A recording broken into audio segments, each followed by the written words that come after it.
नमस्कार। साहित्य, कला और संस्कृति की पहली ऑनलाइन वीडियो पत्रिका ताना बाना में आपका स्वागत है। मैं हूं मुकेश कुमार। दोस्तों, बाजार निर्मित पॉप कल्चर का दबाव मास कल्चर पर लगातार बढ़ता जा रहा है। वो उसे विस्थापित कर दे रहा है, उसे खत्म कर देने की कोशिश में लगा हुआ है। पॉप कल्चर हमारे दिलो दिमाग पर इस कदर काबिज हो गया है कि उसके तर्क अक्सर हमें भ्रमित कर देते हैं या फिर निरुत्तर। साहित्य संस्कृति के लिए ये कोई शुभ संकेत नहीं है। जाहिर है, इस प्रवृत्ति को समझना और रोकना आज की बड़ी चुनौतियों में से एक है। इस छोटी सी याचना के साथ पेश है आज का ताना बाना। आज ताना बाना में आप देखेंगे, लुगदी या सस्ते साहित्य को कौन दिलाना चाहता है प्रतिष्ठा, इस मुद्दे पर एक बहस में हिस्सा ले रहे हैं वीरेंद्र यादव, सुधा सिंह और प्रभात रंजन। सुपरिचित कवयित्री कात्यायनी से सुनेंगे उनकी जानदार धारदार कविताएं। वरिष्ठ कवि अशोक वाजपेयी आज अपने स्तंभ दूसरी आवाज में बाल साहित्य के बारे में बात करेंगे। जाने माने कवि अच्युतानंद मिश्र सुनाएंगे अपनी कुछ ताज़ा कविताएं और अंत में होगा जाने माने व्यंग्यकार ज्ञान चतुर्वेदी का स्तंभ ना काहू से बैर। अच्छे साहित्य और रेलवे स्टेशनों पर बिकने वाले सस्ते साहित्य को लेकर एक जमाने से बहस चली आ रही है, लेकिन हाल में ये मुहिम तेज हुई है कि सस्ते साहित्य को अच्छे साहित्य के समतुल्य रखकर देखा जाए, उसे वैसी ही प्रतिष्ठा दी जाए। इस मुहिम के अपने तर्क भी हैं, जिसमें सबसे बड़ा तर्क लोकप्रियता का है। लेकिन क्या लोकप्रियता को गुणवत्ता के ऊपर या उसके बराबर रखकर देखा जाना चाहिए, और अगर देखा जाएगा तो उसके अच्छे साहित्य पर क्या असर पड़ सकते हैं? जाने माने समालोचक और लेखक वीरेंद्र यादव, सुधा सिंह और प्रभात रंजन हमारे साथ हैं, तो आइए उनसे इस मुद्दे पर बातचीत करते हैं।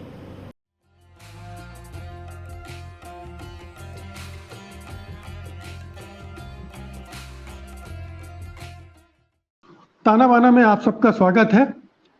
वीरेंद्र जी, अच्छे साहित्य और लुगदी साहित्य के बीच ये बहस लंबे समय से चलती आ रही है कि इनके बीच जो फासला है उसे स्वीकार किया जाना चाहिए या नहीं किया जाना चाहिए।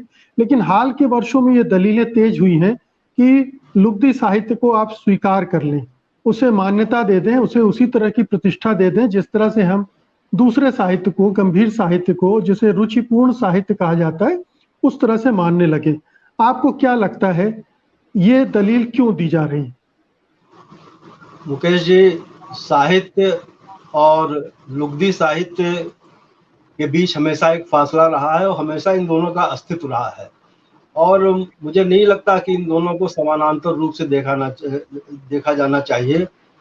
लुगदी साहित्य का अलग एक पाठक वर्ग है, पहले भी था, पिछले दिनों भी था, आज भी है और आगे भी रहेगा।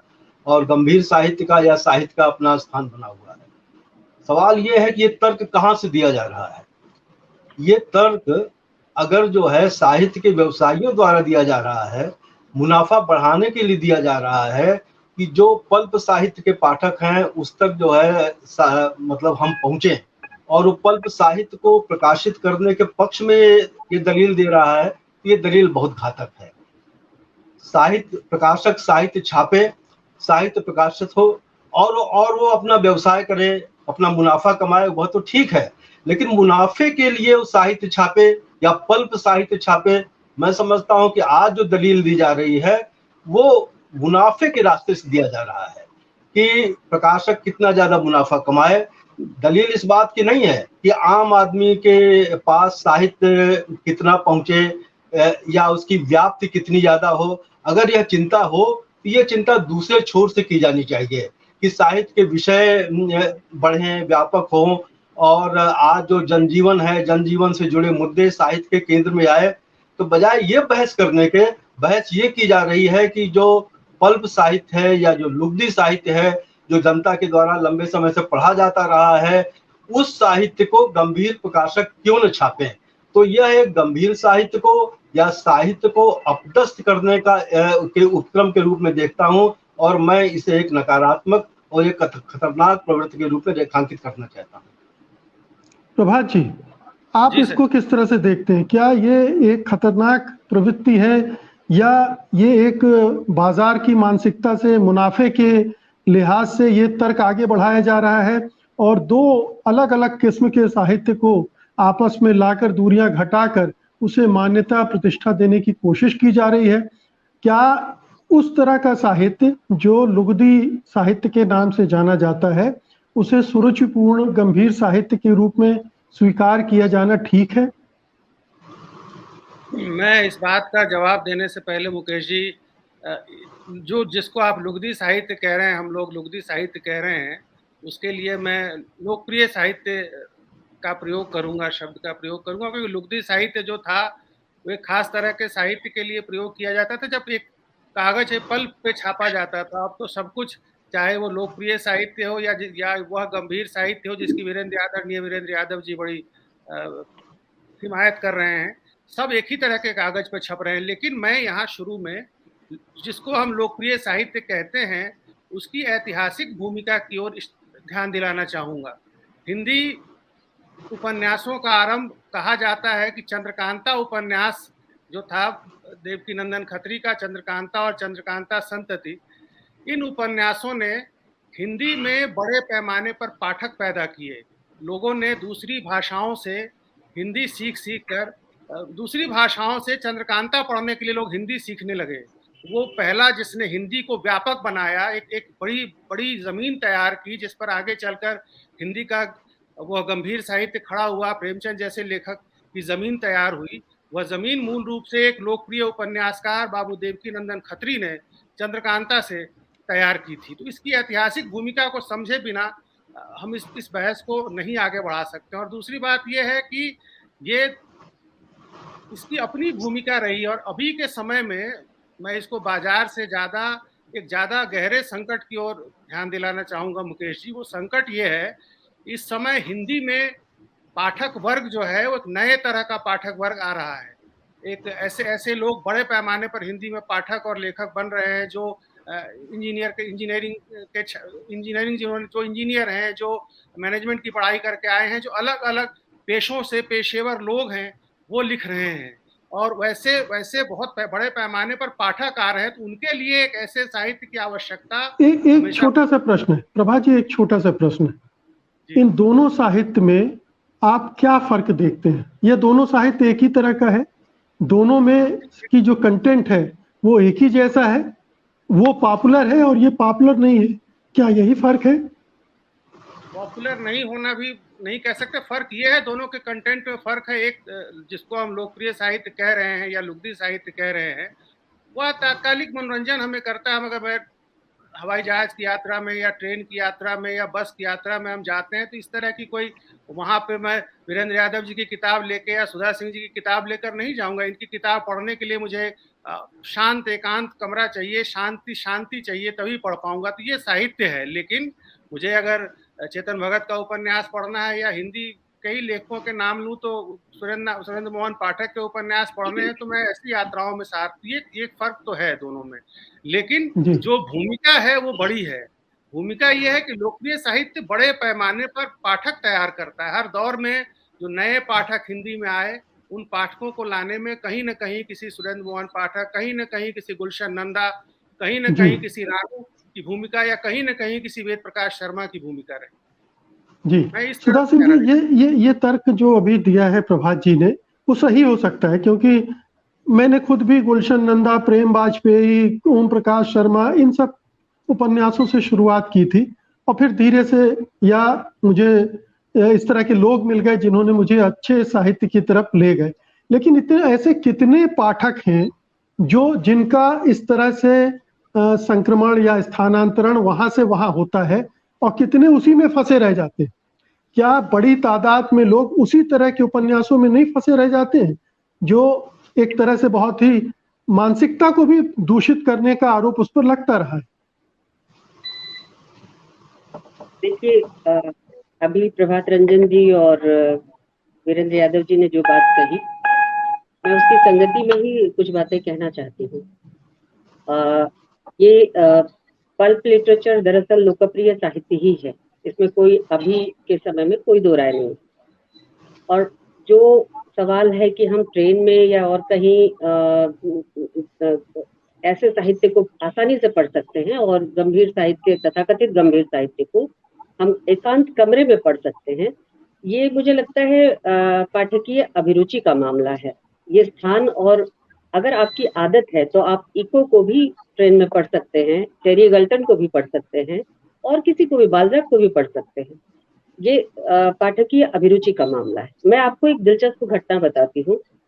मेरा साबका इस तरह के उपन्यासों से बहुत ही किशोर अवस्था में, बल्कि कहें बचपन में, मजदूर बस्ती में मजदूरों के हाथ में इन उपन्यासों को देखकर हुआ था। मैं नहीं जानती थी कि इस तरह के उपन्यास भी लिखे जाते हैं, लेकिन वही वो समय था जब मैं प्रेमाश्रम जैसे मोटे कलेवर का उपन्यास, जो 500, 600, 700 पन्ने का उपन्यास है, वह भी मेरे पास था। मैं लाइब्रेरी से इशू करा के, चूंकि मेरे दादाजी जो थे वो बिरलास के यहाँ काफी ऐसे पद पे थे जिनके अंदर किताबें और पत्र पत्रिकाएं भी थी, तो उनके पुस्तकालय से मैं प्रेमाश्रम भी इशू करवाती थी, और अपने सामने के घर में रहने वाले मजदूर के हाथ में कर्नल रंजीत और सुरेंद्र मोहन पाठक को देखकर मुझे लगा कि पढ़ता तो ये भी है, और पढ़ मैं भी रही हूँ, उसकी किताबें मैं भी देखूं, और मैंने वो किताबें भी पढ़ी। तो सवाल यहाँ अभिरुचि का और वर्ग का है, क्लास का है। साहित्य का क्लास नहीं होता। दिक्कत यहाँ है कि हम साहित्य को क्लास में बांटकर देखना चाह रहे हैं। जैसे ही आप शिष्ट साहित्य या गंभीर साहित्य या इस तरह का एक और टैग लगा देते हैं, तो वहां पर वो अभिजात्य की, क्लासिकल या अभिजात्य की कोटि में चला जाता है। यही लड़ाई है। क्या समाजोपयोगी साहित्य की चर्चा इस संदर्भ में की जा सकती है? देखिए, वो अलग मसला है। वो कलेवर जी, वो अंतर्वस्तु का मामला है, और वो अलग मसला है, जहां से इसी से जुड़ा मसला है, इसी से जुड़ा मसला है, लेकिन वो अगला चरण है। वहां आप फर्क कर सकते हैं कि क्यों अंग्रेजी में लिखे हुए एक लोकप्रिय साहित्य की क्रिटिसिज्म कार्ल मार्क्स लिखते हैं, और क्यों हमारे हिंदी का कोई भी गंभीर आलोचक लोकप्रिय साहित्य की तरफ एक हिकारत भरी नजर रखता है। ये अलग मसला है, ये दूसरा चरण है। पहले सवाल है कि जब हमारे यहाँ साहित्य की परिभाषा हमने इस तरह के खांचों में बंद करके तय कर दी है कि जो साहित्य है वो समाज का आईना होगा, समाज के लिए उपयोगी होगा, या समाज के लिए आदर्श प्रस्तुत करेगा, अथवा उसमें जो शिष्ट भाषा है, जो कि लोक व्यवहार की भाषा नहीं है, उसका उपयोग होगा, तो वो साहित्य होगा। साहित्य कुछ सिखाने वाला होगा, उद्देश्य होगा। इस तमाम तरह के खांचे हमने बना रखे, लेकिन पल्प लिटरेचर या लोकप्रिय साहित्य इस तरह का कोई आपकी जवाबदेही को अपने ऊपर ओढ़कर नहीं चलता। ये आपकी जरूरत है, आप उसमें से मनोरंजन खोज लीजिए, समाजोपयोगिता खोज लीजिए, थ्रिलर खोज लीजिए, मर्डर मिस्ट्री खोज लीजिए, ये आपकी जरूरत है।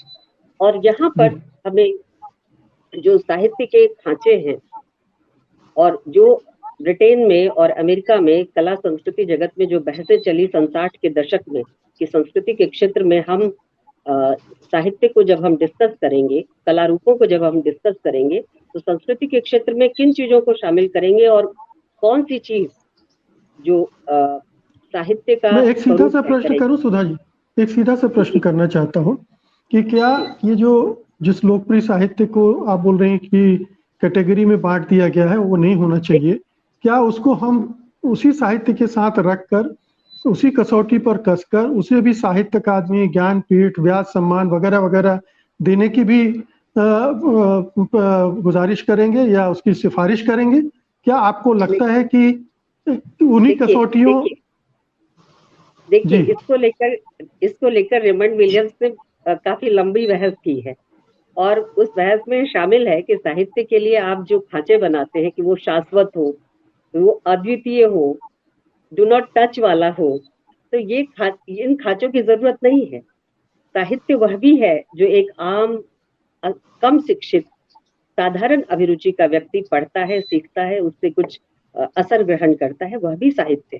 साहित्य की इस तरह की कोटियां तय करके उसमें किसी को बड़ा और किसी को छोटा बताना गलत है। साहित्य की अलग अलग विधाएं हो सकती है, उसमें यह भी एक विधा है, और क्यों नहीं इसको ज्ञानपीठ और क्यों नहीं साहित्य अकादमी मिलना चाहिए। अगर सुरेंद्र मोहन पाठक की चिंता भी वही है, मैं अभी आपकी बातचीत, चूंकि मुझे बहुत कम समय मिला, मैं आपकी बातचीत के क्रम में मैंने ये सुरेंद्र मोहन पाठक का ये नॉवेल निकाला और इसकी भूमिका पढ़ी। सुरेंद्र मोहन पाठक की भी चिंता यही है कि अब अच्छे कागज लगाने के कारण किताबों के दाम 60 रुपए से 250 अगर रखे जाएंगे तो पल्प लिटरेचर या तथाकथित लुगदी साहित्य को कौन खरीदेगा?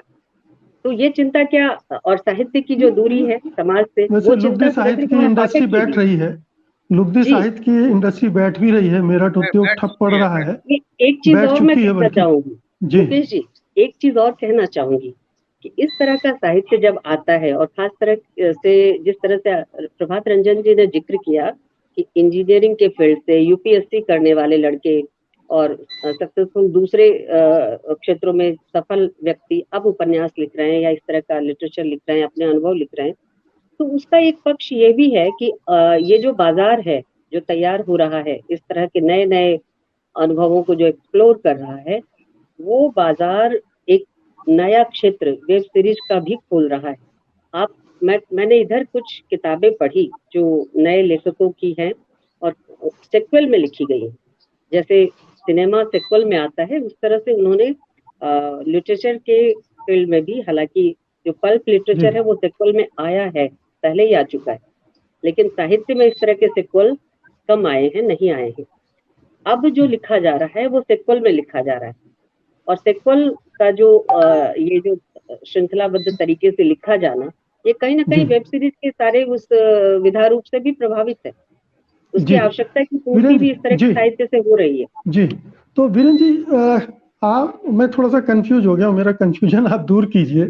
क्या आप पल्प फिक्शन लिखना चाहेंगे, और नहीं लिखना चाहेंगे तो क्यों? मुकेश जी, पहली बात तो ये है कि लोकप्रियता और पल्प एक दूसरे का पर्याय नहीं है। अब श्रीलाल शुक्ल का राग दरबारी लोकप्रिय उपन्यास भी है लेकिन पल्प नहीं है, गंभीर साहित्यिक उपन्यास है। प्रेमचंद के उपन्यासों को या प्रेमचंद की कहानियों को पल्प नहीं कहा जा सकता लेकिन लोकप्रिय है। और गुनाहों का देवता मतलब लोकप्रिय उपन्यास है लेकिन पल्प नहीं है। तो पल्प और लोकप्रिय एक दूसरे का पर्याय नहीं है। सवाल इस बात का है कि मुझे ये विभाजन जो है, यानी जन साहित्य का और एक अभिजन साहित्य का, यह विभाजन तो ठीक लगता है। यानी गोदान जो है लोकप्रिय है, गोदान जन साहित्य का हिस्सा है, शेखर एक जीवनी अभिजन साहित्य का हिस्सा है। अगर बाबरी मस्जिद के ध्वंस पर दूधनाथ सिंह का आखिरी कलाम है तो वो गंभीर साहित्य का हिस्सा है। लेकिन अगर राम भक्त रंगबाज है राकेश कायस्थ का, तो वो जनता की रुचि के अनुकूल है और वो लोकप्रिय की कोट में आ सकता है। तो मैं पहली बात तो यह जो विभाजन है, इस विभाजन को जो है मुझे लगता है कि थोड़ा सा सही परिप्रेक्ष्य में देखा जाना चाहिए।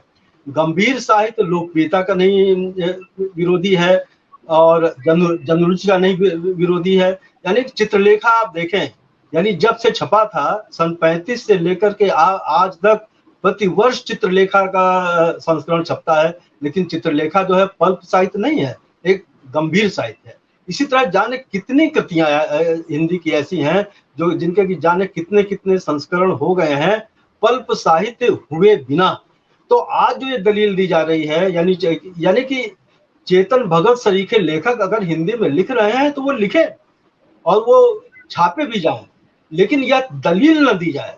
मतलब एक अगर नया पाठक वर्ग तैयार हो रहा है तो उस नए पाठक वर्ग का नया लेखक वर्ग है, वो लेखक वर्ग लिखे, वो नया पाठक उसको पढ़े, लेकिन वो गंभीर साहित्य बनाम ये बहस न की जाए। गंभीर साहित्य का या साहित्य का स्थान अपनी जगह है। मैं इसको और भी ये कहना चाहूंगा कि जिसे साहित्य कहते हैं या गंभीर साहित्य कहते हैं, उसमें भी मतलब आज के विषय, यानी कि मान लीजिए कि जासूसी साहित्य लिखा गया, बहुत लोकप्रिय हुआ, बहुत किया, तो गंभीर साहित्य के भी विधा में जासूसी या हत्या, मान लीजिए कि बिहार में बहुत से हत्याकांड हुए, दलित हत्याकांड हुए और ये सारे, तो इन या महाभोज, जैसे कि मन्नू भंडारी ने महाभोज लिखा, तो महाभोज हत्याकांड पर भी आधारित था। महाभोज जो है मैं थोड़ा सा उसमें मतलब जांच पड़ताल भी थी, सुरागिरी भी थी और एक वो रोचक भी था और गंभीर भी था। तो सवाल ये है कि जो आज के जो मुद्दे हैं, आज के मुद्दों पर रोचक शैली में और गंभीर मुद्दों के साथ क्यों नहीं लिखा जा सकता? आज चाहे सांप्रदायिकता का मुद्दा हो, या चाहे मान लीजिए मैं इसको थोड़ा इसका स्तर को और थोड़ा बढ़ाता हूँ कि भीमा कोरेगांव कांड है। तो भीमा कोरेगांव कांड के जाने कितने पहलू हैं। उस भीमा कोरेगांव कांड को लेकर के उसके जो बहुत से पहलू हैं, वो उस अगर बहुत से पहलुओं को रोचक अंदाज में लिखा जाता है तो क्यों नहीं लिखा जाना चाहिए। इसी तरह से मान लीजिए कि गुजरात का है या बिल्किस बानो का है, बिल्किस बानो का है, या इशरत जहां की हत्या, उसके पीछे जिस तरह के जो चीजें हैं, उन सब चीजों की जांच पड़ताल की जाए और एक रोचक अंदाज में लिखा जाए। मेरा कहना यह है कि गंभीर विषय को रोचक शैली में, रोचक अंदाज में लिखा जाए तो पाठक में मांग भी होगी और पाठक भी बढ़ेंगे। यह तर्क न दिया जाए कि जो पल्प साहित्य के विषय हैं, वो पल्प साहित्य के विषय जो है पुरानी बोतल में, नई बोतल में पुराना कंटेंट ला करके पेश किया जाए और ये कहा जाए जनरुचि है। जनरुचि के परिष्कार का भी सवाल है। यानी कि जो बड़े बड़े आज के प्रकाशक हैं, जिनकी एक प्रतिष्ठा है, तो क्या वो बड़े प्रकाशक जो हैं, वो जो है मेरठ के जो प्रकाशक हैं, मेरठ के प्रकाशकों के स्तर पर उतर करके अपना व्यवसाय करेंगे महज अच्छा कागज लगा करके? आज वर्दी वाला गुंडा अगर राजकमल प्रकाशन छाप दे तो कितनी उसकी बिक्री होगी? मैं नहीं समझता कि वर्दी वाला गुंडा की आज की तारीख में बिक्री हो जाए। मतलब जी, आपकी सूचना के लिए बता दूं कि वर्दी वाला गुंडा को हाल में पेंगुइन प्रकाशन ने दोबारा प्रकाशित किया था और आप जो बात कह रहे हैं वो सही साबित हुई, इसकी वैसी बिक्री नहीं हुई। चलिए ठीक है, मैं ये कह रहा हूं। और वर्दी वाला गुंडा लखनऊ की जो भी बड़ी पुस्तक की दुकानों है वहां कहीं उपलब्ध नहीं है, किसी पुस्तकालय में उपलब्ध, यानी कि शेल्फ लाइफ इन पुस्तकों की तात्कालिक जीवन होता है, 1 वर्ष 2 वर्ष 3 वर्ष, इनकी शेल्फ लाइफ नहीं है। तो एक तात्कालिक मुद्दों पर लिखा हुआ या जनरुचि को करता हुआ, जिस तरह से फिल्में होती हैं कि एक लोकप्रिय फिल्में हैं, हत्या की फिल्में हैं, रोमांस की फिल्में हैं, या इस तरह के विषयों की फिल्में हैं, जनता पसंद करती है, बॉक्स ऑफिस पर सफल होती है। तो मैं समझता हूं वो तर्क जो है साहित्य तक विस्तारित नहीं किया जाना चाहिए और मतलब साहित्य लोकप्रिय हो, साहित्य के पाठक बढ़े और उसके लिखने का अंदाज बदले। आज की जो नई पीढ़ी है या आज का जो नया समाज है, नए समाज की सोच की अनुकूल जो है नए विषय उसमें आए, तो नए विषय उसमें जोड़ना चाहिए, युवा विषयों को जोड़ना चाहिए। लेकिन मुझे नहीं लगता है कि हमें पल्प के स्तर पर हिंदी साहित्य को ले जाना चाहिए। जी प्रभात जी, जब हम ये इसका विरोध, इसको समर्थन देते हैं पल्प साहित्य को, तो हम ये भी कर रहे होते हैं कि उसको प्रमोट भी कर रहे हैं, ठीक है ना। और अगर हम इसको थोड़ा और स्तर को आगे बढ़ाएं तो मनोहर कहानियां, सत्य कथाएं, कच्ची कलियां और इसी तरह की बहुत सारी पत्रिकाएं आती हैं, क्या उनको भी हम साहित्यिक पत्रिकाओं के दायरे में लाकर रखना चाहेंगे?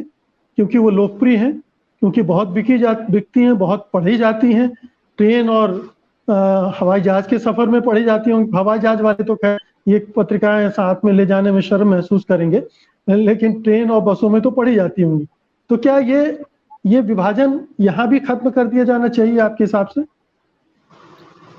साहित्य और लोकप्रिय साहित्य का विभाजन तो मैं मानता हूँ। मैं सुधा जी की तरह मैं अभी उतना उदार नहीं हो पाया हूँ कि दोनों को एक करके देखूं, लेकिन मैं उसकी उपादेयता, उसके महत्व को कम करके नहीं आंकता हूँ। मेरा ये मानना है, क्योंकि देखिए हिंदी में हमेशा से जो रोना रहा है वो पाठक वर्ग का रोना रहा है। नए लोग, अधिक से अधिक लोग, घर के समाज के अलग अलग तबकों के लोग हिंदी से जुड़े हैं।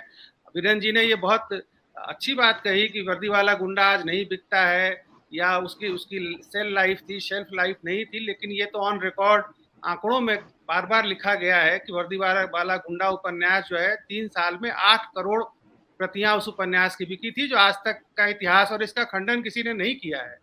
ये बात तहलका ने छापा और उसके बाद कई जगह इसको उद्धृत किया गया, लेकिन किसी ने खंडन नहीं किया। तो ये सेल लाइफ उस सेल्फ लाइफ से जाहिर है बहुत बड़ी है, क्योंकि 8 करोड़ लोगों ने अगर उस उपन्यास को, राजीव गांधी हत्याकांड को आधार बनाकर लिखा गया था वो उपन्यास, और उसको अगर इतने बड़े पैमाने पर लोगों ने पढ़ा, तो आप उसके महत्व को खारिज नहीं कर सकते। हम लोग तो दिल्ली विश्वविद्यालय में, सुधा जी की तरह मैं भी, वो विश्वविद्यालय में पढ़ाती है, मैं कॉलेज में पढ़ाता हूँ, लेकिन हमारे यहाँ तो सुरेंद्र मोहन पाठक और गुलशन नंदा पढ़ाए भी जाते हैं। आप लोकप्रियता को ही कसौटी मानते हैं सबसे बड़ी? लोकप्रियता इस समय कसौटी आप देखिए, हिंदी मतलब मतलब सब अगर चाहते हैं घटिया लोकप्रिय घटिया होना। धारावाहिक आते हैं, लोकप्रिय होते हैं, तो वो भी ठीक है। घटिया फिल्में आती हैं, वो सुपरहिट होती हैं, वो भी ठीक है। जन घटिया रुचि है, पत्रिकाएं हैं, ज्यादा बिकती हैं, तो वो भी ठीक है। नहीं, जनता पसंद करती है उनको, तो उनकी रुचि, जन रुचि की बात की जाती है, तो ये भी तो जन रुचि ही है। अगर लोगों को पसंद है, लोगों का स्तर वैसा हो गया है, तो आप उसको अभिजन बनाने की कितनी 50 साल हिंदी इतने साल से कोशिश की जाती रही कि एक अभिजन धारा बने हिंदी की, स्थापित हो, तो नहीं हो पाई स्थापित। लोकप्रियता ही मानक बन के रह गई। और आप इस समय देखिए कि हर, मैं दूसरे इस बात को दूसरे पहलू से क्या देखना हम चाहता हूँ। लोकप्रियता के सामने समर्पण कर रहे हैं? मैं तो ये देख रहा हूँ कि सारा पूरी की पूरी हिंदी समर्पण कर चुकी है। आज हर लेखक, बड़े से बड़ा लेखक जिनको हम मानक, जिनको हम आदर्श मानते थे, वो अपनी बिक्री और अपने संस्करणों के आंकड़े देते हुए नजर आते हैं सोशल मीडिया पर। सोशल मीडिया ने, माफ कीजिएगा, एक जमाने में हिंदी में सिर्फ सुरेंद्र मोहन पाठक थे जो अपने आप को कारोबारी लेखक कहते थे। वो कहते थे कि मैं कारोबारी लेखक हूँ और मैं मतलब साहित्य का बड़ा सम्मान, साहित्यिक लेखकों का सम्मान करता हूँ, लेकिन मैं देखिए, हम अपने आप सब लोग जानते हैं कि ये जो मेरठ की इंडस्ट्री है वो किस तरह से लिखी तैयार करती थी। पता चला सुरेंद्र मोहन 10 सहलेखकों के साथ ये किताब लिखवा रहे हैं। फार्मूले हैं उसके, कुछ हल्की फुल्की चीजें हैं, सतही हैं, सेक्स वगैरह का इस्तेमाल है, मानव की हल्की फुल्की भावना। जिस तरह से तरह से आप जी देखिए सुधा तो जी, जो, जी जी सुधा जी, जी कुछ कह रही सुधा। वीरेन जी जिस तरफ इशारा कर रहे थे, वही इसका संकट भी है जो आप कह रहे हैं, फॉर्मूला बद्धता और स्टीरियोटाइप। दरअसल हम जो आपने सवाल किया और उसके दूसरे पक्ष के रूप में मैंने कहा कि कंटेंट पर बात अलग तरीके से की जा सकती है। इसके महत्व को इनकार नहीं किया जा सकता। इसने एक बड़ा पाठक वर्ग तैयार किया है और हिंदी में भी किया है, विदेशी भाषाओं में भी किया है। जरूरत है कि इस बड़े पाठक वर्ग को हम कैसे कैटर कर सकते हैं अपने साहित्य के रुझानों की तरफ खींचने में। ये दलित साहित्य ऐसा कर सकता है, स्त्री साहित्य ऐसा कर सकता है, बजाय इसके कि अछूत मानकर इस विधा को हम उपेक्षित करें और ये मान लें कि रोचक ढंग से लिखना या मर्डर मिस्ट्री लिखना या इस तरह के थ्रिलर लिखना वो हमारे लिए बहुत उपयोगी, लेकिन या सुधा जी, विज्ञान कथाएं जब हम लिखना। इसको स्वीकार्यता देते हैं, प्रमोट करते हैं, तो इसका मतलब है कि इसको हमने अच्छे साहित्य के रूप में मान्यता दे दी है। तो आप तो उससे जो दूसरे तरफ लाना चाहते हैं वो प्रक्रिया रुक जाती है फिर। नहीं रुकती नहीं है, वही बात मैं कहना चाहती हूँ, बिल्कुल नहीं रुकती। और इसको दुनिया भर के तमाम विचारकों ने माना है। ये कमी की तरह शिष्ट साहित्य की एक कमी की तरह इसको इंगित किया गया है कि जब दलित, उत्पीड़ित और तमाम शोषित वर्ग जो अलग अलग खानों में हैं, वो क्यों नहीं इस तरह की पॉपुलर एक जोनर को अपनाते हैं जिससे अपनी बात वो ज्यादा से ज्यादा पॉजिटिव तरीके से अपने संघर्षों को और अपनी जरूरतों को, उद्देश्य को पहुंचा सके लोगों तक। पॉपुलराइज करना कोई बुरी चीज नहीं है। मैं आपको जिस बात का उदाहरण दे रही थी, यूगेन सू का जो उपन्यास है, जो पेरिस मिस्ट्री के नाम से प्रकाशित हुआ था, और कार्ल मार्क्स जैसे बड़े विचारक ने एकमात्र विस्तृत समीक्षा लिखी थी। उस किताब पर एडगर एलन पो ने समीक्षा लिखी और वो किताब, उस किताब ने, जो कि एक पॉपुलर किताब थी, उससे ये साबित कर दिया कि जनता दरअसल शिकार है। जनता मूर्ख नहीं है, वो पीड़ित है और उत्पीड़न की शिकार है। और इस चीज को इस्टेब्लिश करने के कारण जो 1848 में यूरोप में तमाम देशों में, डेनमार्क, पोलैंड और अन्य देशों में जो क्रांतियां हुई, उसका एक तरह से टॉर्च बियरर था ये नॉवेल। तो हमारे यहाँ कोई ऐसा लिटरेचर नहीं लिखा गया, ना पॉपुलर लिखा गया, ना पल्प, सॉरी, ना बिल्कुल, मैं पॉपुलर यही लिखा आ रहा गया, था, मैं यही आ रहा था वीरेन जी। दिक्कत यहाँ मैं है। यही ला रहा था कि जब भी हिंदी पल्प फिक्शन की वकालत की जाती है तो फिर अंग्रेजी के पल्प फिक्शन पे हम लोग जाते हैं कि अंग्रेजी पल्प फिक्शन इतना पॉपुलर है, उसको मान्यता मिली हुई है, प्रतिष्ठा मिली हुई, तो हमारे पल्प फिक्शन को क्यों अछूत और हे दृष्टि से देखा जाता है? क्या इन दोनों फिक्शन में कोई अंतर है स्तर पर, उनकी गहराई में, उनकी संवेदनशीलता में, उनके लेखन में कुछ अंतर है या दोनों एक ही सतह पर है? बिल्कुल बिल्कुल अंतर है। आप लंदन रहस्य पढ़िए या पेरिस रहस्य पढ़िए, ये अपने समय की बहुत बहुत चर्चित नॉवेल मैं आ रहा हूँ। डाउन ट्रोडन का जो खास करके उन गलियों और इलाकों का जो वर्जित माने जाते थे, उनकी छवियां हैं। और हिंदी वीरेन जी में जी। इस तरह की छवियां एक स्टीरियोटाइप तरीके से, खास करके जो पॉपुलर लिटरेचर है हमारा, उसमें स्टीरियोटाइप तरीके से आया है भय, मैथुन और हिंसा के रूप में। और एग्जैक्टली इसके भी देखिए, हम सही बिंदु पर शब्दावली आ गढ़े गए गए। सुधा जी हम सही बिंदु पर पहुंच रहे हैं। आखिरकार कंटेंट पर हम आ ही गए। जी वीरेन जी, आपकी टिप्पणी चाहता हूँ। वो तो आना ही होगा। मैं ये कह रहा हूँ कि अभी आपने जो अंग्रेजी कंटेंट को पल्प बदलने के फिक्शन, लिए मैं अंग्रेजी पल्प और हिंदी पल्प की जो बात कही, तो मैं समझता हूँ इन दोनों में अंतर है, अंग्रेजी के पल्प हिंदी पल्प में। यानी कि चेतन भगत जो पल्प लिख रहे हैं और उसका जो पाठक वर्ग है वो एक पढ़ा लिखा युवा या कैंपस लाइफ का या वो वर्ग जो है वो अपने आप को उसके साथ रिलेट करता है, अपनी स्थितियों को रिलेट करता है। हिंदी का जो पल्प है, यानी कि चाहे वो जो मेरठ के उद्योग से निकला हुआ पल्प है, उसका पाठक वर्ग बिल्कुल भिन्न है। उसका पाठक वर्ग जो है वो जो एक हिंदी का सचेतन पाठक है वो नहीं है। वो एक मतलब ऐसा है कि जो है नौ साक्षर और मतलब एक सर्वहारा या एक उस तरह का है जिसके पास जो किताब आ गई मजदूर वर्ग या वो चीजें पढ़ रहा है। तो इन दोनों के बीच में ये फर्क किया जाना चाहिए। मैं फिर वही बात दोहराऊंगा कि हिंदी में जो हिंदी का जो साहित्य है उसके अंदर अपनी कोट है। हिंदी का जो जिसे गंभीर साहित्य कहते हैं या साहित्य कहते हैं उसमें ही अपनी कोट है। अभी स्त्री विषयों की बात सुधा जी ने की, तो मैत्री पुष्पा का अगर चाक को लें तो चाक को मैं जो है लोकप्रिय उपन्यासों की कोट में रखूंगा, वो लोकप्रिय है लेकिन पल्प नहीं है।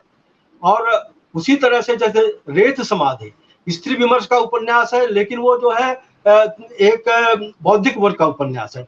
तो एक गंभीर साहित्यिक में भी अलग अलग कोटि है।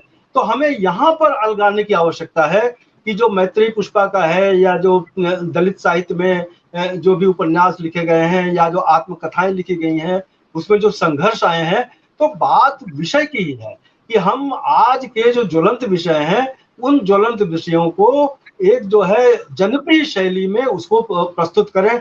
इसके कारण हम पल्प का तर्क, यानी कि पल्प भी साहित्य है और जो लोकप्रिय साहित्य है वह भी पल्प है, हम इस तर्क तक यहाँ तक न जाएं।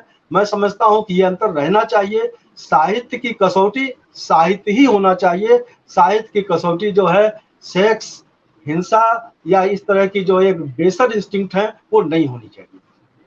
जी प्रभात जी, मैं मानता हूं, देखिए सत्यजीत रे ने भी बहुत अलग अलग तरह के उपन्यास लिखे और भी बहुत सारे लोगों ने लिखे होंगे, बहुत पॉपुलर भी हुए वो, लेकिन उनमें वो मेरठ उद्योग वाली बात नहीं है। वो गंभीरता है, वो साहित्य में भी रचे, उस गंभीर साहित्य में भी उनको रखा जाता है। तो यहाँ हमें क्या फर्क नहीं करना चाहिए, हम लोग उस दूरी तक चले जाते हैं पल्प फिक्शन की हिमायत में जहाँ हम नुकसान कर रहे होते हैं अच्छे साहित्य का भी और अच्छे पाठकों का भी। देखिए, नुकसान तो अभी मैं वीरेन जी की बातों को ही आगे बढ़ाऊंगा। वीरेन जी ने कहा कि जो लोकप्रिय साहित्य जो होता है उसके पाठक सर्वहारा होते हैं, मजदूर होते हैं, वैसे लोग होते हैं जो सचेतन नहीं होते हैं। क्या ऐसे पाठकों की हिमायत करना गलत है? ऐसे पाठकों की हिमायत, ऐसे पाठकों की रुचि को ध्यान में रखकर मैं तो ये सवाल गंभीर साहित्य, गंभीर लेखकों से पूछना चाहता हूँ, अपने आप से भी पूछना चाहता हूँ कि उन पाठकों को ध्यान में रखकर लिखना क्या अपराध है? मैं वीरेन जी का ध्यान दिलाना चाहता हूँ, सीपीआई के कार्ड होल्डर लेखक थे ओम प्रकाश शर्मा।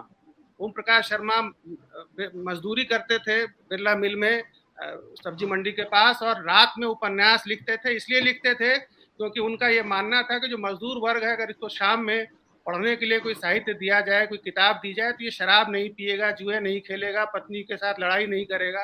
तो एक स्वदेशी लेखन तो वो भी था। उन्होंने उस मजदूर वर्ग को ध्यान में रखकर लिखना शुरू किया। अपनी मजदूरी के अलावा, और कार्ड होल्डर भी थे पार्टी के, मजदूर यूनियन के नेता भी थे, बहुत बड़े लेखक जिसको मेरठ उद्योग कहकर जिसकी हिकारत से बात की जा रही है। वैसे वो बहुत पहले प्रभात जी एक अफीम को दूसरे अफीम से रिप्लेस किया जा रहा है ना मुकेश जी। उस वर्ग के आदर्श ओम प्रकाश शर्मा ने, उस वर्ग का आदर्श में राहुल सांकत्यान को मानता हूं कि भागो नहीं बदलो सरीखा जो उनका है वो लाखों की संख्या में छपा और गांव से बिल्कुल ही यानी कि साक्षर व्यक्ति लखनऊ शहर में आता था, मैं देखता था कि उस जमाने में 8 आने या 75 पैसे की पुस्तक होती थी, उसको खरीद के ले जाता था। तो सवाल ये कि वो वर्ग जो है, उस वर्ग को जो है हम जो है भागो नहीं बदलो या यशपाल के जो लाल जिल्द के उस दौरान उपन्यास थे, बहुत बिकते थे वो। तो वो कृतियां मतलब उस वर्ग के बीच में पढ़ी जाती थी। तो ये तर्क जो है, जो ओम प्रकाश शर्मा का, अब मैं वहां तक नहीं जाऊंगा कि सीपीआई के कोई सीपीआई का कार्ल होल्डर भी हो और सेक्स और मर्डर्स की कहानियां लिख रहा हूं, तो मैं सूची उपन्यास लिख रहे हैं, आप हिकारत से बात नहीं कर सकते ऐसे लेखों। देखिए नहीं, लेकिन वो तो चेतना को कुंद कर रहे हैं ना, वो तो लेकिन मेरे मन में उसके उनके पर इस तरह के लेखक जो इस तरह की जो है निम्न वृत्ति को बढ़ावा देने वाले हैं, उनके प्रति हिकारत का ही भाव रखना चाहिए। और ऐसे जनता के लेखक जो लाखों की संख्या में पढ़े गए, उनकी चर्चा आज नहीं होती है। मैं फिर यानी यशपाल हैं, राहुल हैं, या आज के लेखक जैसे हैं कि बहुत लोकप्रिय अंदाज में लिख रहे हैं। ज्ञान चतुर्वेदी का 12मासी है, मतलब लोकप्रिय अंदाज में लिखा हुआ है और जो है समसामयिक निम्न वर्ग का यथार्थ भी है। तो इस तरह की कृतियां मतलब इस पे चर्चा की जरूरत है, इस तरह की शैली में लिखे जाने की जरूरत है, इस तरह की चीजों को पढ़े जाने की जरूरत है। तो मैं ये समझता हूँ कि जनरुचि, देखिए जनरुचि के और साहित्य के बीच में एक सेतु बनाने की आवश्यकता है। जनरुचि को पल्प साहित्य के स्तर पर रिड्यूस करने की आवश्यकता नहीं, मेरा विनम्र निवेदन यह है। सर मैं एक बात इनकी बात में जोड़ना चाहता हूँ जी, मुझे एक मिनट मैं ये जोड़ना चाहता हूँ कि इन्होंने शिलाल जी का उदाहरण दिया। सबसे अच्छा उदाहरण शिलाल शुक्ल जी का है। शिलाल जी ने राग दरबारी जैसा अमर उपन्यास लिखा जिसको साहित्य अकादमी प्रकाशित होते ही मिला, लेकिन वो अकेले ऐसे लेखक थे जिन्होंने इस बात को समझा था कि हिंदी में 2 तरह का पाठक वर्ग और दूसरे तरह के पाठक वर्ग तक भी पहुंचने की जरूरत है। उन्होंने आदमी का जहर नाम का एक उपन्यास लिखा था, जो पूरी तरह से, जिसको पल्प की परिभाषा हम सब कहते हैं, उस तरह का उपन्यास था, लेकिन उसको उन्होंने दूसरे तरह के पाठकों के लिए लिखा था और ऐसा साहस हिंदी में किसी और लेखक ने नहीं किया। नहीं, वो असफल हुआ। देखिए शिलाल शुक्ल का वह उपन्यास असफल हुआ, उसका नाम भी लोग नहीं जानते, यानी कि राग दरबारी के लेखक ने ही वो उपन्यास लिखा, वो असफल हुआ। तो ये सोचा जाना चाहिए कि श्रीलाल शुक्ल का राग दरबारी क्यों सफल हुआ और श्रीलाल शुक्ल का वह जो उपन्यास था वो क्यों असफल हुआ। तो उसकी असफलता के कारणों के, और वही पाठक वर्ग, यानी श्रीलाल शुक्ल के उसी पाठक वर्ग ने जिसने राग दरबारी को सिर माथे लिया, उसने आदमी का जहर को खारिज किया। तो यह भी सोचा जाना चाहिए। बिल्कुल। सुधा जी संक्षेप में, वक्त समय हमारा आगे निकल गया जी। मैं वीरेंद्र जी की बात को आगे बढ़ाते हुए कहना चाहती हूँ। वीरेंद्र जी ने कहा कि यशपाल की किताबें और राहुल सांकृत्यायन की किताबें 4 आने में 8 आने में, और हम सब जानते हैं कि और भी कई लोगों की किताबें बहुत सस्ते दरों में लोकप्रिय साहित्य से भी कई गुना संख्या में बिकी। हमने तो पूरा रूसी साहित्य सस्ती दरों में मिला और खूब पढ़ा। प्रगति प्रकाशन मामला सस्ते का था दूसरा है जी। तो ये, लेकिन ये नहीं भूलना चाहिए कि क्यों बिकी। इसके पीछे एक पूरा राजनीतिक आंदोलन और चेतना काम कर रही थी। क्या वैसी राजनीतिक आंदोलन और चेतना आज के समय में है? अगर नहीं है तो उस खतरे से हम कैसे निपटे जो पल्प लिटरेचर के नाम पर और उसकी जो स्टीरियोटाइप, उसका जो लेखन है उसके नाम पर हमारे सामने आ रहा है। क्या उसको एकोमोडेट करने की जरूरत नहीं है? उसकी पॉपुलैरिटी, उसकी सुगमता, भाषिक सुगमता और पहुंच को देखते हुए उसे साहित्य के भीतर एकोमोडेट करना अपनी जरूरतों के अनुसार, न कि पल्प लिटरेचर के लेवल पर। 2 चीजें देखिए, मुझे लगता है सुधा जी कंफ्यूज कर रहे हैं। देखिए, भाषा आसान हो, सुगमता हो, पठनीय हो, इससे तो कोई इनकार नहीं कर रहा है। ये पल्प फिक्शन की परिभाषा में वो सतहीपन, चेतना को कुंद करने वाले तत्व, एक स्टीरियोटाइप। बुकर प्राइज जिस नॉवेल को मिला है और वीरेंद्र जी ने जिसका जिक्र किया, रेत समाधि पढ़ लीजिए। मैंने खुद उस पर सबसे पहले कई कार्यक्रम किए, लेकिन मुझे कम से कम 100 पाठक ऐसा मिला जिसने इस उपन्यास का जिक्र सुनकर इसे खरीदा और मुझे मैसेज किया कि आपने सचमुच उपन्यास पढ़ा है, हम तो 20 पन्ने से आगे नहीं पढ़ पाए। तो भाषिक सुगमता का सवाल यहाँ पर है, जिसे आप लेकिन रेत समाधि को जनरलाइज नहीं कर सकते ना। दूसरे बिल्कुल सर। उपन्यास भी हैं, उनका भी ज्यादातर जिक्र करना पड़ेगा हमें। ज्यादातर जो मैत्रेयी हमारा पुष्पा का साहित्य उदाहरण दिया, उनके उपन्यास हैं और भी बहुत सारे, लेकिन सर, ये आप बहस तो मुझे लगता है जी, अकेले मुझे मैं इसको इस तरह से कंक्लूड करना चाहता हूँ आप सबकी मेरी चिंता असहमति ये के है मुकेश जी, साथ। मैं जी एक लाइन केवल कहना चाहती हूँ। मेरी चिंता ये है कि हमारे पास कोई अम्बर्तो इको जैसा लेखक नहीं है जो द नेम ऑफ रोज और फोकल्ट जो उन्होंने लिखा, 2 मिस्ट्री नॉवेल लिखे, पेंडुलम, मर्डर मिस्ट्री नॉवेल लिखे। हाँ, तो इस तरह का कोई लेखक हमारे पास जो कि गंभीर साहित्य में भी अपनी दखल रखता हो और लोकप्रिय साहित्य में भी जिसने हाथ आजमाया हो और लोकप्रियता प्राप्त की हो। द नेम जी ऑफ रोज पुस्तक के रूप में भी, उस पर फिल्म भी बनी और वो बड़ी संख्या में लोगों ने उसको देखा, पढ़ा।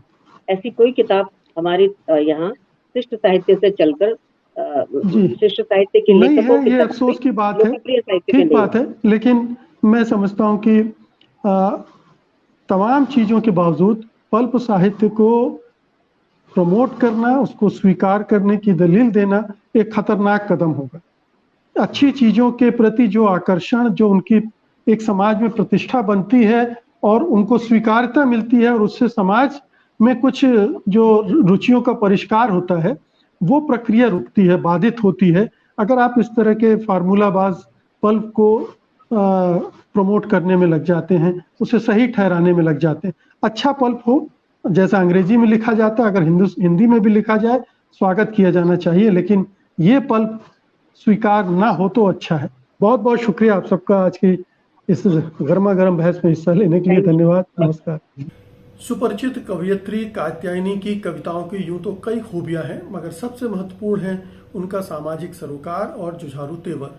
वे किसी भी तरह की विसंगतियों या जातियों को बर्दाश्त करने के लिए तैयार नहीं होती हैं। तो आइए आज कात्यायनी से सुनते हैं उनकी कुछ नई कविताएं।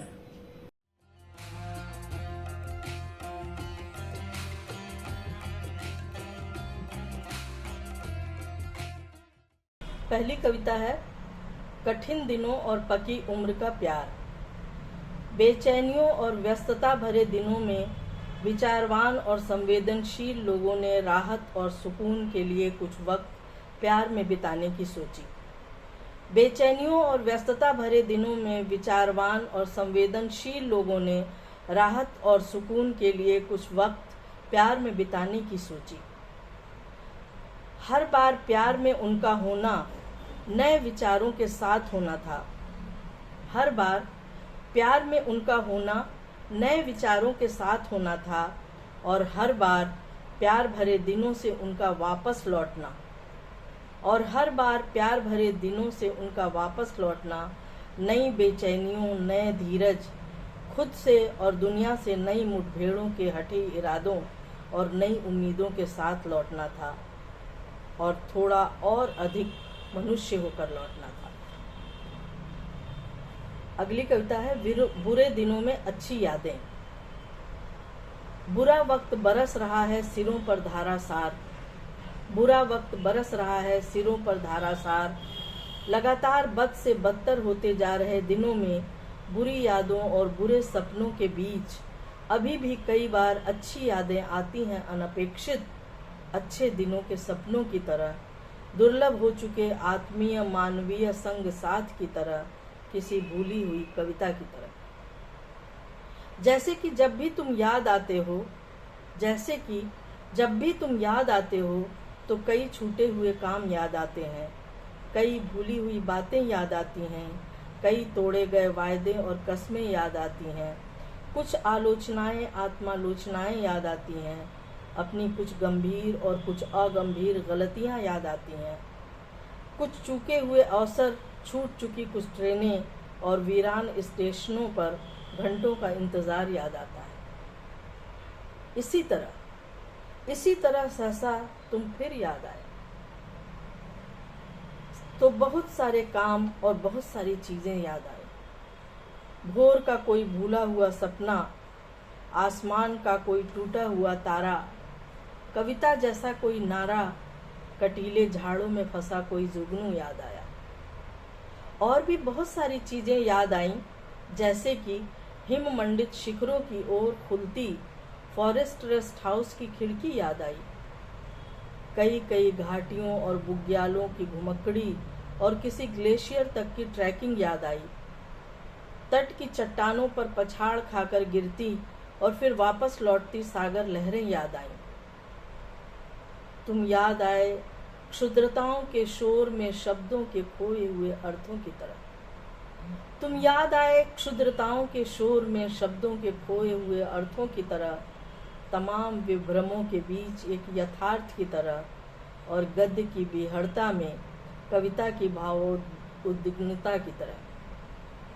यूं तुम याद आए ज्यों उचाट उदास दिनों में प्यार वापस आया हो पुनर्नवा होकर, इस तरह दबे पांव बिना कोई आहट किए कि जब पता चले उसकी उपस्थिति का तो सुखद आश्चर्य हो।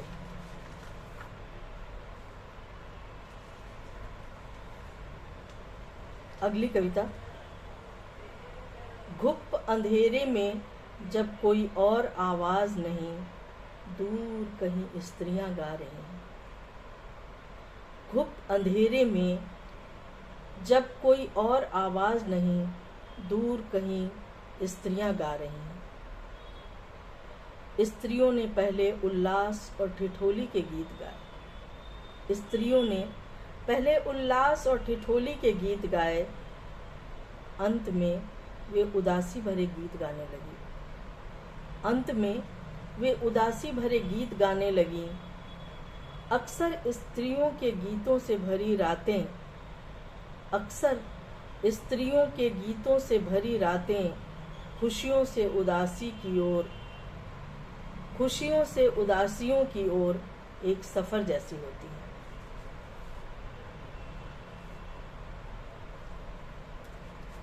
शीर्षक है हमारी भाषा में संचित होते हैं। हमारी भाषा में संचित होते हैं मनुष्यता के सभी दुख। हमारी भाषा में संचित होते हैं मनुष्यता के सभी दुख। भाषा उनसे गढ़ती है न्याय और सुंदरता के सारे सपने। हमारी भाषा में संचित होते हैं मनुष्यता के सभी दुख। भाषा उन्हें गढ़ती है न्याय और सुंदरता के सारे सपने। भाषा अगर मनुष्य के लिए है तो वह अन्याय को सारी कुरूपताओं की जड़ बताती है। भाषा अगर मनुष्य के लिए है तो वह अन्याय को सारी कुरूपताओं की जड़ बताती है और हमें विद्रोह की कविता रचना सिखाती है। दुराचारी और दलाल होते हैं वे कवि जो भाषा को सजी धजी सड़कों पर घुमाते हुए सत्ताधारियों के अंतःपुरों और रंग महलों तक पहुंचा देते हैं। दुराचारी और दलाल होते हैं वे कवि जो भाषा को सजी धजी सड़कों पर घुमाते हुए सत्ताधारियों के अंतःपुरों और रंग महलों तक पहुंचा देते हैं। अगली कविता है। उसने प्रकृति, मनुष्यता और स्त्रियों के प्रति अगाध प्रेम से भरी कविताएं सुनाई। उसने प्रकृति, मनुष्यता और स्त्रियों के प्रति अगाध प्रेम से भरी कविताएं सुनाई। जब प्रकृति तबाह हो रही थी, मनुष्यता क्षत विक्षत थी। बलात्कारियों और हत्यारों के झुंड स्त्रियों का पीछा कर रहे थे और मजदूरों की हत्या और आत्महत्या की खबरों से भरे अखबारों के पन्ने खून में लिथड़े हुए थे। कवि ने कहा, अब प्यार और सौंदर्य ही दुनिया को बचाएंगे महाविनाश से। और यह कि एक कवि भला और कर ही क्या सकता है लोगों के दिलों में प्यार और सौंदर्य की अदम चाहत भरने के अतिरिक्त। और यह कि एक कवि भला और कर ही क्या सकता है लोगों के दिलों में प्यार और सौंदर्य की अदम्य चाहत भरने के अतिरिक्त। मैं नहीं पहचान सकी उसकी कविता की ऐतिहासिक महत्ता और देखती रही आश्चर्य से फटी आंखों से कि हत्यारे और उनके भेदिए कितने कितने भेष धरे हमारे बीच घूम रहे हैं और बेहद मायावी और सम्मोहक परिधान में सजी धजी निर्दोष सी दिखती कविता किस तरह हत्यारों के पक्ष में गवाही देते हुए कह रही है कि उसने तो कहीं कोई हत्या या हत्या की कोशिश तक होते नहीं देखी।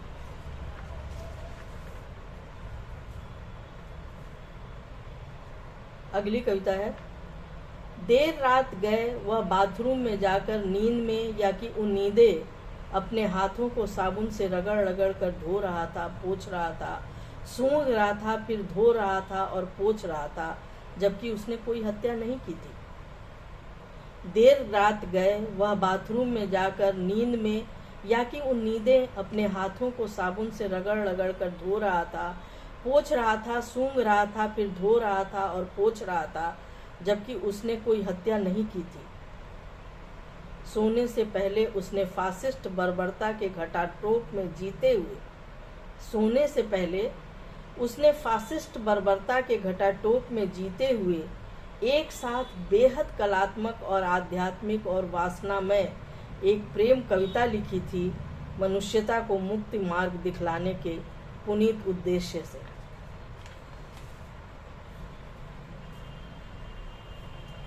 और अगली कविता का शीर्षक है वसीयतनामा लिखने जैसी कुछ गुफ्तगू। जब मैं नहीं रहूंगी तो मुझे मेरी सारी कमजोरियों और बुराइयों के साथ याद करना। जब मैं नहीं रहूंगी तो मुझे मेरी सारी कमजोरियों और बुराइयों के साथ याद करना, अगर फिर भी कुछ याद रखने लायक पाना। और शोर और समारोह के साथ नहीं, बस चुपचाप या कुछ सामूहिक उदासी, चिंताओं, पराजयों और निरुपायता के दिनों में याद करना। हालांकि याद करने का रिश्ता कुछ सीखने और प्रेरणा लेने से होता है। हालांकि याद करने का रिश्ता कुछ सीखने और प्रेरणा लेने से होता है, और इस मायने में जीते जी जो कुछ खास न दे सके, वे मरकर भी कुछ अजब गजब भला क्या कर पाएंगे।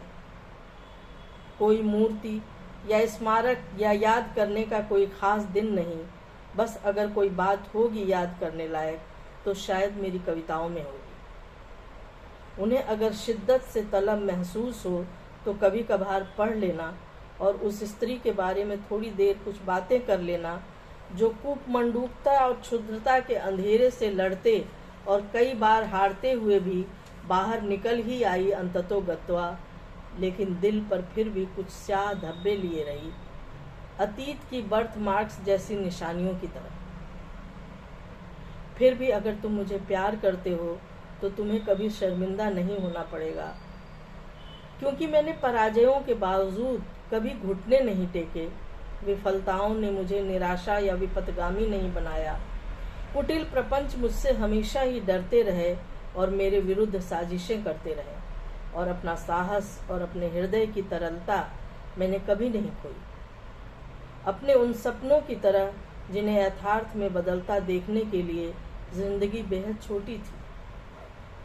मुझे मेरी पीढ़ी के अधिकांश सच्चे इंसानों की तरह जब याद करना तो एकदम यथार्थवादी तरीके से हमारी सारी कमजोरियों और मामूलीपन के साथ याद करना, लेकिन हमारे समय के गैर मामूली अंधेरे को भी याद रखना, और उस पुरातन प्राच्य अंधेरे को भी जिससे बाहर आने की कोशिशों में भी हमारे जैसे बहुतों ने अपनी उम्र का एक बड़ा हिस्सा तमाम कर दिया था। और अंतिम कविता, साहित्य मंडी का व्यावसायिक सहकार। कौशल और मगध दोनों ही जगह विचारों की घनघोर कमी है और किस्सों और गप्पों का भंडार है। कौशल और मगध दोनों ही जगह विचारों की घनघोर कमी है और किस्सों और गप्पों का भंडार है। दोनों एक दूसरे की ठकुर सुहाती बतिया रहे हैं।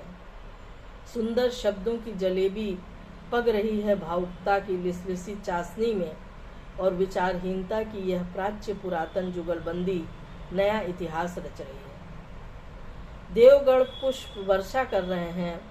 यक्षों, गंधर्वों, किन्नरों की अहोध्वनि से दसों दिशाएं गूंज रही हैं। साहित्य का यह सहकार दरअसल व्यावसायिक लेन देन का हेतुक है। साहित्य का यह सहकार दरअसल व्यावसायिक लेन देन का हेतुक है। कौशल आज बेचता है मगध का रेशम, कल बदले में मगध बेचेगा कौशल का कद्दू, जिसके बने पेठे बिकेंगे हस्तिनापुर से लेकर मौर्य साम्राज्य के सुदूर विस्तार तक। यह विचारहीन परस्पर हितकारी सहकार अभी टिकेगा और मूर्खों मतिबंदों से भरे बाजार में यही ऊंचे भाव पर बिकेगा। सुंदर सजी धजी विचारहीनता ही आज के ग्लोबल लोकल साहित्यिक बौद्धिक बाजार में सबसे अधिक बिकती है और सभी जानते हैं हमारे समय का बीज मंत्र जो बिकेगा वही टिकेगा। तक्षशिला फाउंडेशन ने भोपाल में एकतारा के नाम से एक बाल साहित्य केंद्र स्थापित किया है। तक्षशिला फाउंडेशन वर्षों से बाल साहित्य के लिए काम कर रहा है। जाने माने कवि एवं संस्कृति कर्मी अशोक वाजपेयी आज इस केंद्र के बहाने बाल साहित्य का जायजा ले रहे हैं और पूछ रहे हैं कि बांग्ला आदि भाषाओं की तरह बाल साहित्य हिंदी में अनुपस्थित क्यों है। तो आइए देखते हैं उनका स्तंभ दूसरी आवाज।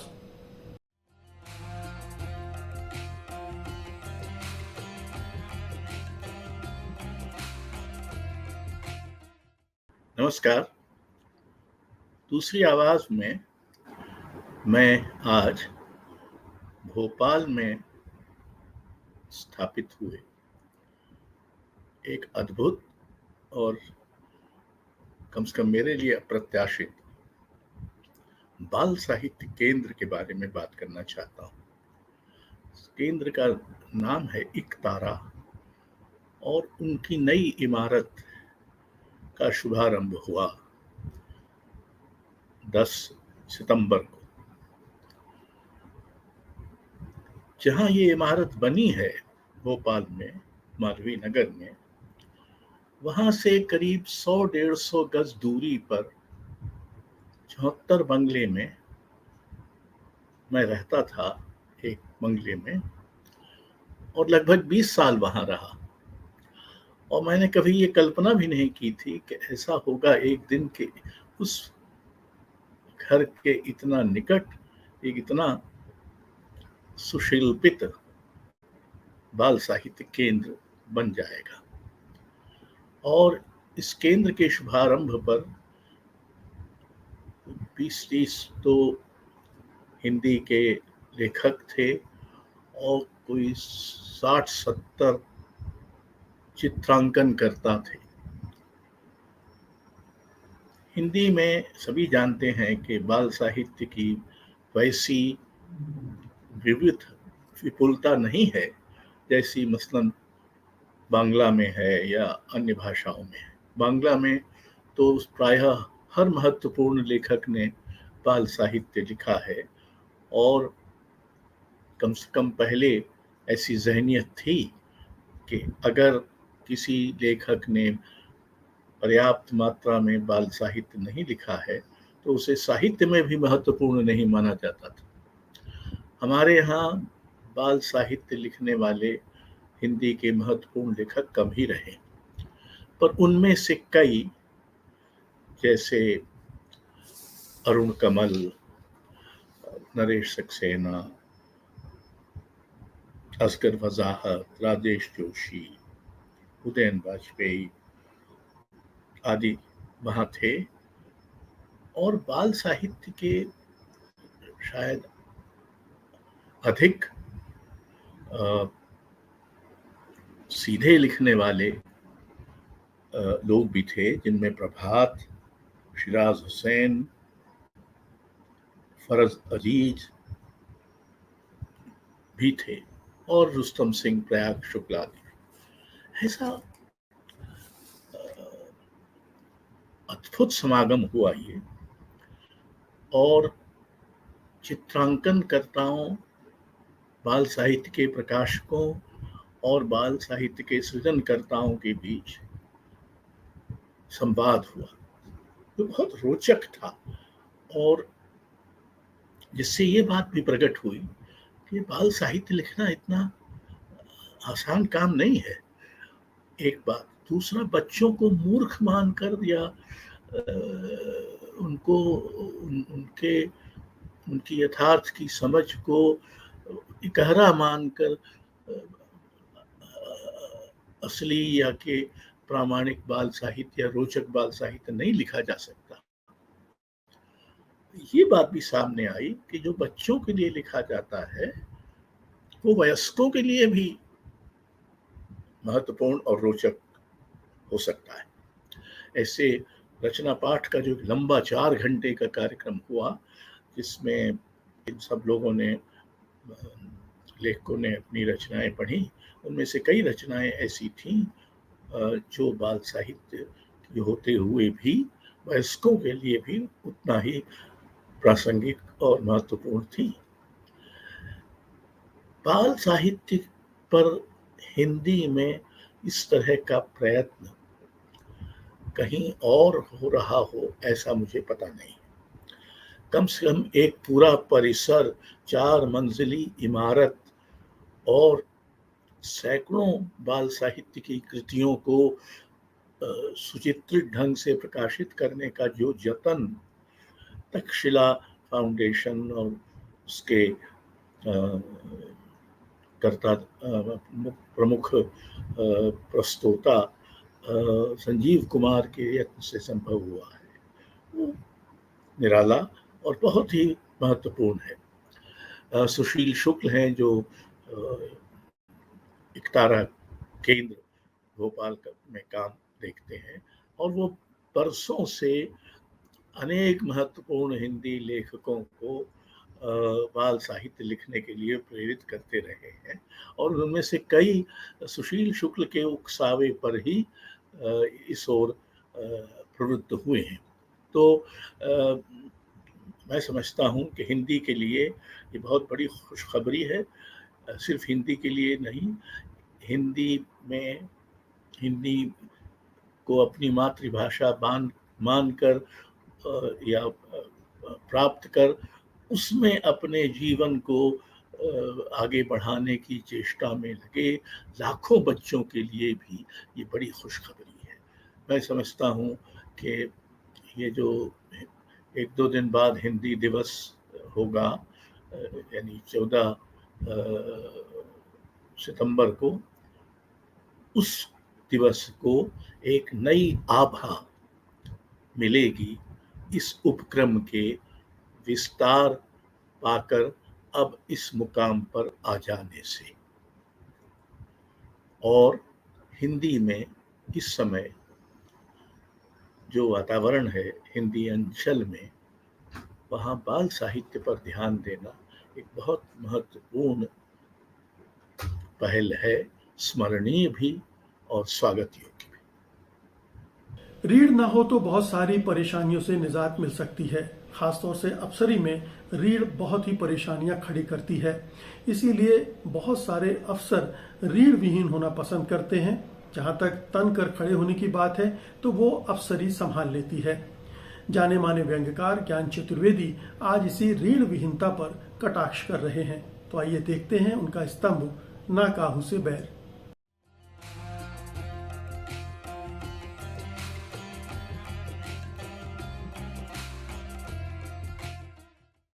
रचना का शीर्षक है रीढ़ बिना।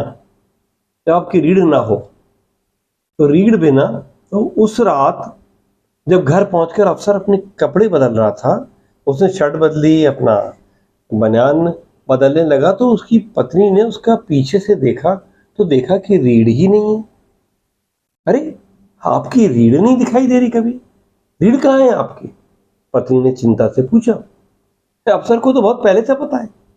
पत्नी ने आज देखा, कमाल है, अरे हाँ रीढ़ नहीं है उसके पास, उसने स्वयं निकाल के फेंक दी है बिना। फिर वो तना तो बहुत रहता है। हाँ, वो रीढ़ के बिना ही ऐसा तना रहता है कि किसी को पता नहीं चलता कि रीढ़ है कि नहीं है।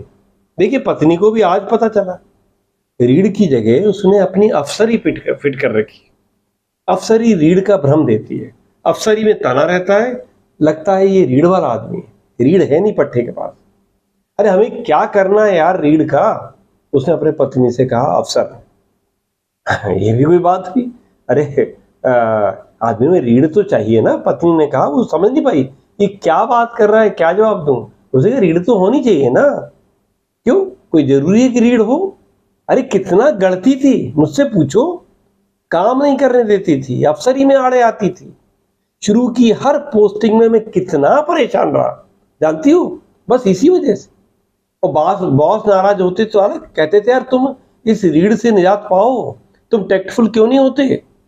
फिर मैंने एक एक टुकड़ा निकाल कर फेंकना शुरू किया हर जगह पर, और मैं बढ़ता गया और सीनियर होते होते पूरी रीढ़ निकल गई मेरी।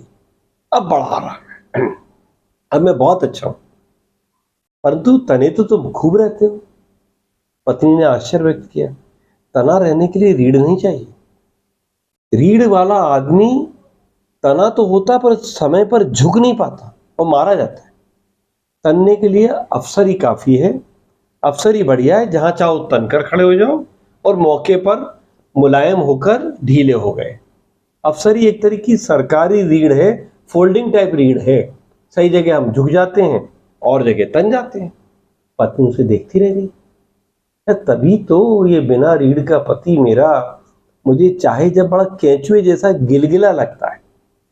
वो अपने अफसर पति को नित्य ही फोन पर या आमने सामने मंत्री, पार्षद, छुटभइये, दलाल और बड़े लोगों के सामने हैं करते रियाते देखती है और चकित होती है कि यही शख्स आम आदमी के सामने कैसा तन जाता है। देखो, अफसर ने कहा, तुम औरों को बता मत देना कि मेरे रीढ़ नहीं है। मैं क्यों बताऊंगी? अरे तुम्हारा कोई भरोसा नहीं, तुम अफसरी के पेज जानते नहीं। मैं तो बस ऐसा जानती हूँ, उसकी पत्नी ने कहा, मैं तो वैसे जानती हूँ कि ऐसी बातें छिपती नहीं। लोग जान जाते हैं किसके पास रीढ़ है और किसके पास रीढ़ नहीं है।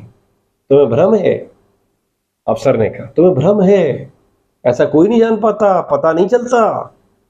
अरे शरीर लकदक कपड़ों से ढका हो, पीठ पर ऊंची टेक वाली कुर्सी की पीठ हो, बस किसी को रीढ़ की पोजीशन का पता नहीं चलता। देखो, मुझे के लोग कहते हैं ना कि अरे ऐसा कड़क तना हुआ अफसर तो कभी आया नहीं, किसी को भनक नहीं है कि मेरे रीढ़ नहीं है। फिर बैठ गया, वो सोफे पे बैठ गया, वो लुढ़क गया, फैल गया, ढीला पोला, रीढ़ है नहीं। और पत्नी के सामने अफसरी चलती नहीं तो तन्ना क्या, तो लुंज पुंज पड़ा है सोफे पर। पत्नी उसको देखती रही, कितना दयनीय लगता है ये आदमी, कभी इसकी रीढ़ थी। पत्नी ने कहा, सुनो। हाँ बोलो। वो टीवी देख रहा है और सामने उसने थोड़ा सा एक पेग बनाया हुआ है, पी रहा है। क्या तुम वापस अपनी रीढ़ नहीं लगा सकते? क्यों? हाँ, आश्चर्य, कैसी बातें करती है यार। रीढ़ के बिना आदमी ही क्या, रीढ़ के बिना आदमी ही क्या यार। पत्नी ने समझाया। अफसर हंसने लगा, बोला, यार मैं अफसर हूं, आदमी नहीं। आदमी एक बार अफसर बन जाए फिर उसे आदमी बनने की जरूरत कहां रह जाती है। अरे अफसर 100 रीढ़ वाले आदमियों की रीढ़ तोड़ने की पावर रखता है। रीढ़ नहीं रखी तभी तो ये पावर है, वरना किसी लूप लाइन में पड़ा रहता मैं। रीढ़ वाले अफसर को कौन पूछता है? उसके पास बस अपनी रीढ़ के किस्से होते हैं जो कि सुनता नहीं। मात्र आदमी बनने के लिए मैं रीढ़ वाला होने की रिस्क नहीं ले सकता। आज के जमाने में अफसरी में रीढ़ बस एक रिस्क है। जिसके पास रीढ़ है वो रिस्क में है। अरे कभी करके देखो, समय बदल रहा है, रीढ़ वाला बन के देखो ना यार। 2 पेग उतार चुका है वो। उसने विचारमग्न होकर कहा, देखो यार, मैं अफसरी करते करते बहुत दूर आ गया हूं, मेरी जान बहुत दूर। इतने लंबे कैरियर में मैंने कहां कहां किस किस जगह अपनी रीढ़ के टुकड़े निकाल निकाल कर फेंके हैं, मेरे पास भी इसका हिसाब नहीं। कहां जाकर वापस बटोरूंगा ये टुकड़े। और जहां इनको फेंका था वहां भारतीय नौकरशाही की इतनी रीढ़ के टुकड़े पड़े थे कि उन रीढ़ में से, उन टुकड़ों में से मैं अपने टुकड़े कहां से निकालूंगा। अब असंभव है। पत्नी चुप रह गई, किचन में चली गई। अफसर पीता रहा। इधर टीवी पर देश के बड़े नेता का भाषण चल रहा है, कोई रैली है या प्रेस कॉन्फ्रेंस है, और बोलते बोलते घुमा नेता की सब देखने को और कैमरा उसकी पीठ पर आया। इसने देखा, अरे इसकी पीठ पे भी दिख रहा है कि रीढ़ नहीं है।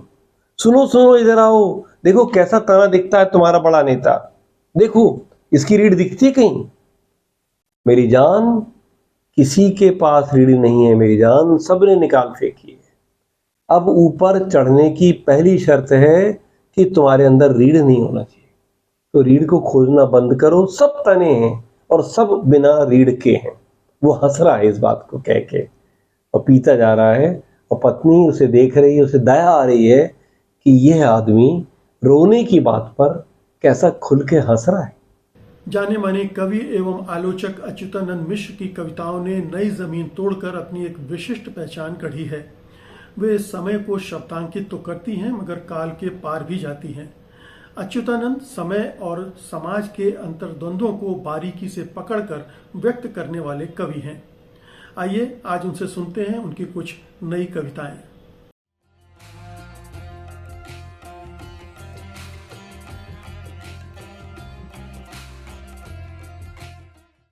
नमस्कार।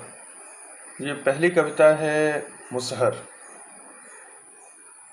गांव से लौटते हुए इस बार पिता ने सारा सामान लदवा दिया ठकवा मुसहर की पीठ पर। गांव से लौटते हुए इस बार पिता ने सारा सामान लदवा दिया ठकवा मुसहर की पीठ पर।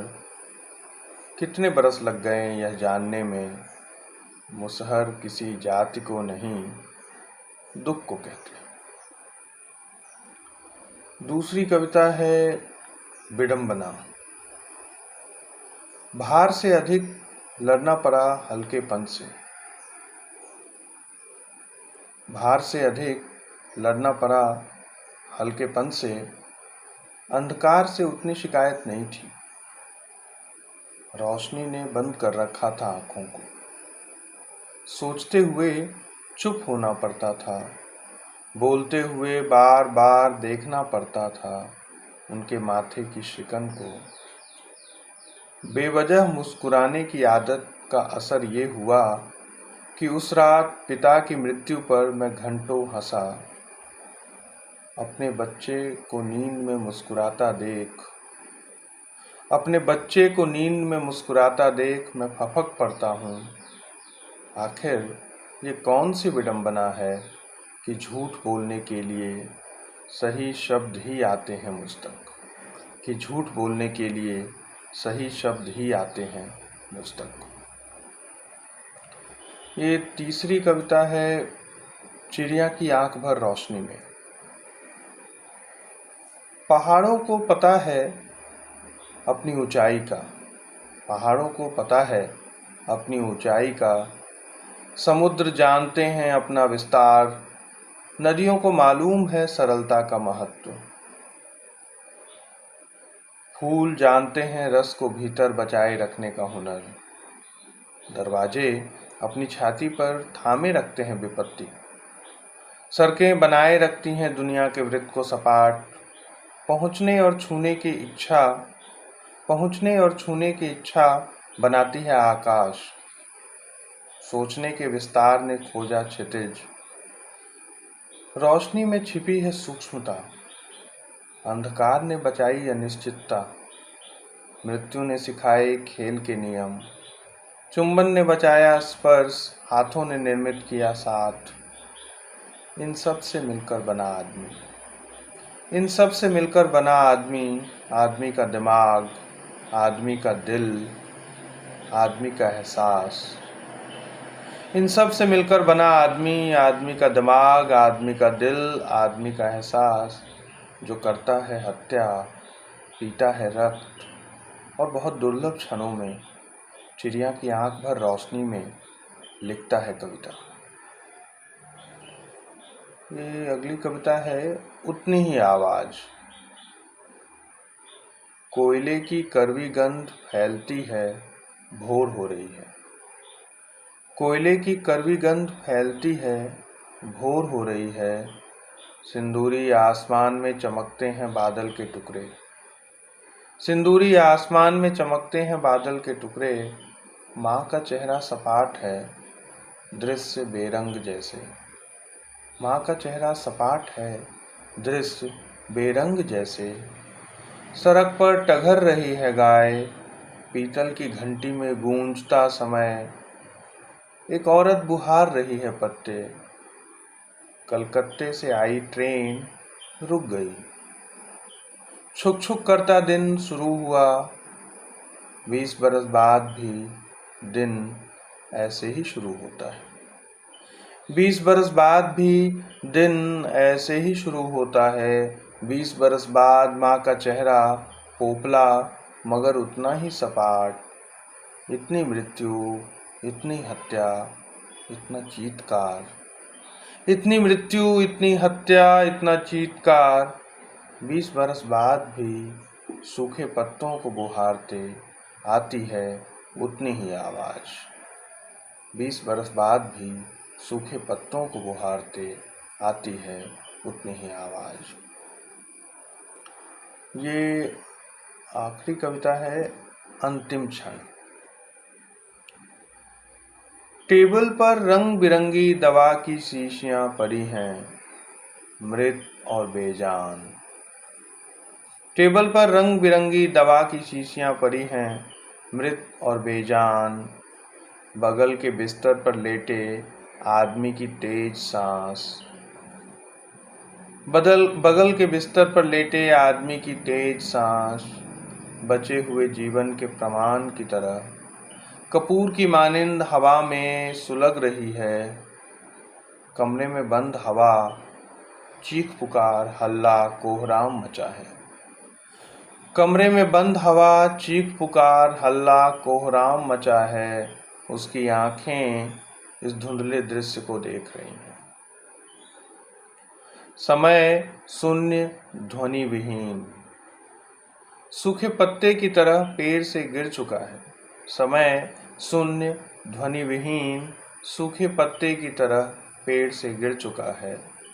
कोई अतीत नहीं बचा, कोई अतीत नहीं बचा, कोई भविष्य भी नहीं। कोई नदी, कोई पहाड़, कोई स्पर्श, कोई पुकार, कुछ भी नहीं। सब कुछ कितना निसार, निस्पंद। जीवन का महीन धागा टूट रहा है। जीवन का महीन धागा टूट रहा है। मृत्यु की गांठ कस रही है। हाथों में अब इतनी हरकत भी नहीं शेष कि छू लें अपना ही चेहरा। हाथों में अब इतनी भी हरकत नहीं शेष कि छू लें अपना ही चेहरा। ओह, क्या यही है अंत, इतना निर्जीव अंत। कुछ और घड़ी बढ़ सकता जीवन, कोई स्वाद, कोई स्पर्श, कोई ध्वनि, कोई पुकार, कोई स्पंदन। नहीं का स्वर इतना कर्कश, क्या यही है मृत्यु, इच्छाओं का अंत। अब एक सपाट धवल दृश्य है। एक सादा कागज, एक बच्चा कागज पर बनाए सारे दृश्यों को रबर से मिटा रहा है। एक बच्चा कागज पर बनाए सारे दृश्यों को रबर से मिटा रहा है। दरवाजा खुलता है।